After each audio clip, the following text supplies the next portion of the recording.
Hello and welcome to shiny brains with Neha. आप सभी ने मेमोराइजेशन स्ट्रैटेजीज की वीडियो देखी और मेरे पास बहुत रिक्वेस्ट आए रिपीटिशन मेथड्स के ऊपर वीडियो बनाने के लिए। तो आज हम बात करेंगे रिपीटिशन मेथड्स की।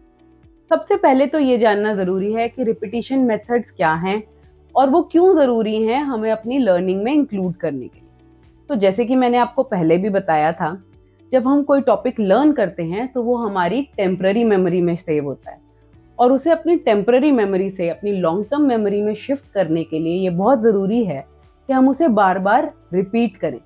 जब हम उसे बार बार रिपीट करते हैं तो वो हमारे ब्रेन में और अच्छे तरीके से फिक्स हो जाता है।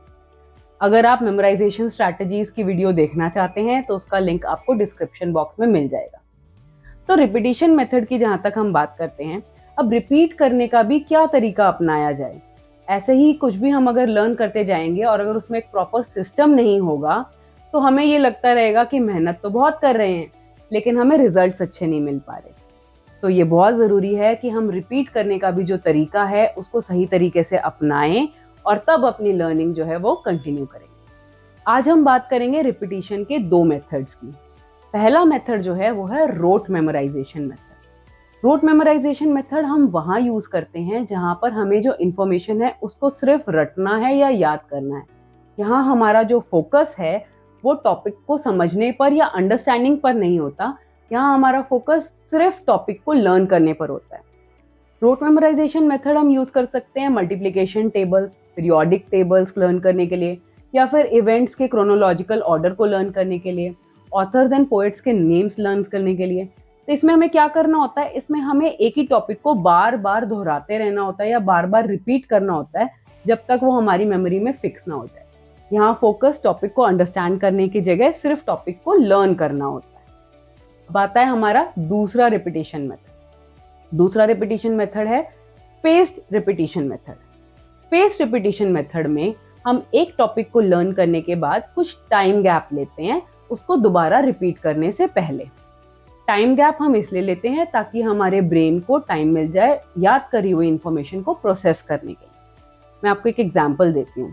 जब एक दीवार बनाई जाती है तो एक ईंटों की लेयर लगाने के बाद उसके ऊपर एक सीमेंट की लेयर लगाई जाती है।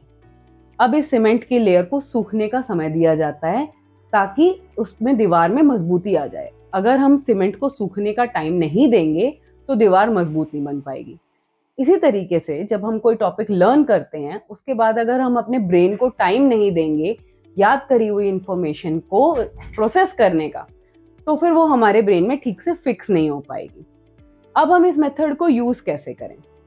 हमें क्या करना है, एक टॉपिक लर्न करने के बाद कुछ टाइम गैप लेना है उस टॉपिक को रिपीट करने के लिए और फिर दोबारा कुछ टाइम गैप के बाद उस टॉपिक को फिर से रिपीट करना है। टाइम गैप हम किस हिसाब से सिलेक्ट करें, ये डिपेंड करता है इस बात पर कि हमने अपना टॉपिक एग्जाम से कितना पहले लर्न किया है। अगर हमारे एग्जाम्स में भी कुछ मंथ्स हैं तो आज लर्न किया हुआ टॉपिक हम कुछ वीक्स के बाद रिपीट कर सकते हैं, फिर कुछ वीक्स के बाद उसको दोबारा रिपीट कर लें। अगर हमारा एग्जाम 1 महीने बाद है तो फिर हमें अपना जो टाइम गैप है वो कुछ वीक्स या डेज का रखना होगा। और अगर हमारा एग्जाम जो है वो कुछ डेज के बाद है तो हमें अपना टाइम गैप आवर्स में रखना होगा। तो अब ये हमें अपनी टाइम मैनेजमेंट इस हिसाब से सेट करनी होगी कि हमने अपने टॉपिक को एग्जाम से कितना पहले लर्न किया है। जब हम बार बार उस टॉपिक को रिपीट करते रहेंगे तो जो टॉपिक है वो हमारे ब्रेन में बहुत अच्छे से फिक्स हो जाएगा और हमें देर तक याद रहेगा। मैं आपको एक ग्राफ दिखाती हूँ। इस ग्राफ के थ्रू आप समझ पाएंगे कि क्यों ये ज़रूरी है कि हम एक टॉपिक को बार बार लर्न करते रहें, बार बार रिवाइज करते रहें। ये जो ग्राफ है ये न्यूली लर्न इंफॉर्मेशन का कर्व ऑफ फॉरगेटिंग है।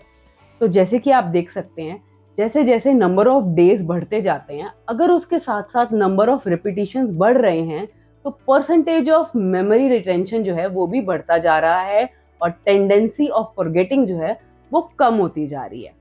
तो अगर हम अपनी नंबर ऑफ रिपीटिशंस बढ़ाते रहेंगे और तो हम अपनी मेमोरी को और बेटर करते जाएंगे।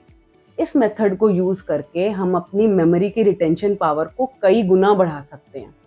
लेकिन अब आप बोलोगे कि मैम एक ही टॉपिक को हम बार बार लर्न करते रहेंगे, इसमें तो बहुत मेहनत लगेगी।